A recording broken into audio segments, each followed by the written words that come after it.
안녕하세요. 반갑습니다. 구글과 마이크로소프트의 실적이 드디어 나왔습니다. 구글과 마이크로소프트의 그 향방이 상당히 많이 갈렸는데요. 둘 다 좋게 나왔습니다. 그렇지만 마이크로소프트는 지금 장에서 상당히 많이 떨어지고 있고요. 구글은 상당히 오르고 있습니다. 이게 무엇 때문에 이렇게 골 때리는 현상이 발생했을까요? 한번 살펴보겠습니다. 지난 겨울부터였습니다. 챗GPT가 상당히 인기를 끌면서 마이크로소프트가 상당히 강한 모습을 보여줬는데요. 그 이유는 그 챗GPT의 그 독점적인 사용권을 마이크로소프트가 가져갔지요. 그러면서 이제 오픈 AI에 투자를 하게 되었습니다. 그때까지만 해도 사람들은 이 마이크로소프트가 이 챗GPT를 가지고 무엇을 할 건지에 대해서 그렇게 큰 그림을 정확하게 맞추고 있지는 못했습니다. 그렇지만 이제 깜짝 서프라이즈 상품들이 계속해서 나오게 되는데요. 이제 마이크로소프트가 가지고 있는 다양한 오피스 툴에 챗GPT를 이용해서 상당히 편리한 여러 가지 도구들을 만들어냈고요. 그것으로 인해서 부가적인 서비스 이용료를 창출하게 될 것이라고 많이들 기대하고 있었습니다. 그런데 이게 얼마나 놀라운 서비스냐면, 예전에는 사람들이 열심히 이제 노가다를 띄워가지고 만들어야 될 문서를 이제는 그 마이크로소프트에 있는 챗 GPT가 자동으로 많이 해결해 주는 거죠. 인간은 효율적인 일만 하게 되고요. 번거로운 여러 가지 그 말을 다듬다던가 문장을 다듬다던가 아니면 포맷을 꾸며야 된다던가 이런 것들을 이제 그 오피스 툴에서 전부 다 해결해 주는 겁니다.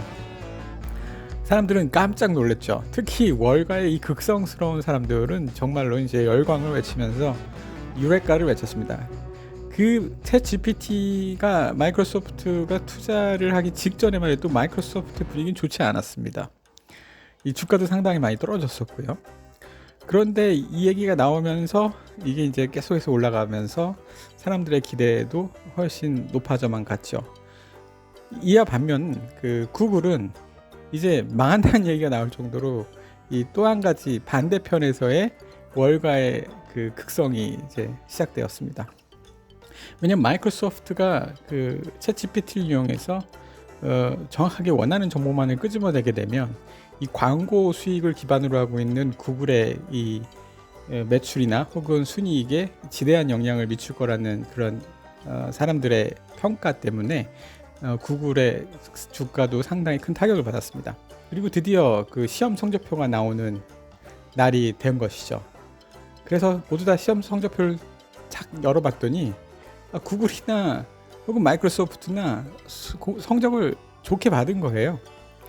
그럼에도 불구하고 마이크로소프트는 좋지 않은 사람들의 평가를 지금 다시 받게 되고요. 구글은 사람들이 환호하게 되는 이러한 결과를 낳게 됐습니다. 자, 결국은 사람들의 기대치가 어느 정도 수준이었냐가 관건이었던 거죠. 구글은 심지어는 이 구글이 이번에 발생시킨 이 매출과 순이익은 거의 사상 최고치에 근접해 가려고 하는 정도의 수준을 기록하고 있었어요. 그리고 이 서프라이즈한 이 실적으로 인해서 다시 한번 사람들에게 이런 각인을 새기게 되었죠. 우리는 그 잠깐의 어떤 혁신적인 기술에 의해서 막 마치 그 경쟁 상대에 있는 기업들이 다 쫄딱 망할 것 같지만 현실은 그렇게 녹록하지만 않고, 그 다음에 각각의 기업들은 생각보다 똑똑하게 움직입니다. 대응을 잘 할 수 있다는 거죠. 특히 이제 구글이나 마이크로소프트 정도 되는 이 훌륭한 회사와 그 다음에 거기에 들어있는 수많은 훌륭한 엔지니어들 그리고 훌륭한 경영진들은 이러한 난관을 가만히 두고 볼 수 있는 사람들이 아닙니다. 연봉이 한두 푼이 아니잖아요. 이들이 가만히 앉아서 그냥 당하고만 있다고 생각해 보세요. 이거 얼마나 큰 스트레스겠어요. 연봉이 막 거의 몇십억 몇백억씩 되는데 말이죠. 그러니 뭐라도 해내고 있을 겁니다. 구글도 어차피 빅테크고 그 다음에 AI에 대해서 원래는 원조격입니다. 그러니 이들이 가만히 앉아서 맞고만 있었을 리도 없고요. 또 한 가지는 정보의 그 우위에 서 있어요. 모든 정보를 움켜쥐고 있는 그런 서비스를 지금 하고 있지 않습니까? 더더군다나 구글은 영상의 소스를 가지고 있어요. 이게 뭔 말이냐면 우리가 GPT가 음성으로 시작이 되었지만 앞으로는 이미지나 그리고 그 뒤로는 영상으로 분명히 확대될 것입니다. 이런 포텐셜한 비즈니스의 확장의 선에서 과연 마이크로소프트가 우위에 있을 수 있느냐 혹은 구글이 우위에 있을 수 있느냐에 대한 퀘스천을 할 때 구글이 우위에 있을 수도 있겠다라는 생각을 할 수 있다는 것입니다.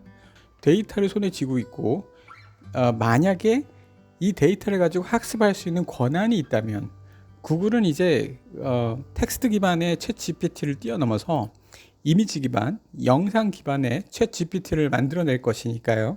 그걸 챗 GPT라고 부를 수도 없겠네요. 이미지 GPT, 비디오 GPT를 만들어내겠죠. 그런 세상이 온다면 구글에게는 또 다른 세상이 열리겠죠. 그러니 한번 이렇게 가만히 세상을 지켜보는 것도 재밌을 것 같아요. 과연 마이크로소프트와 구글의 싸움은 누가 이길 것인지. 검증되지 않은 정보는 사기다. 구로위스퍼.com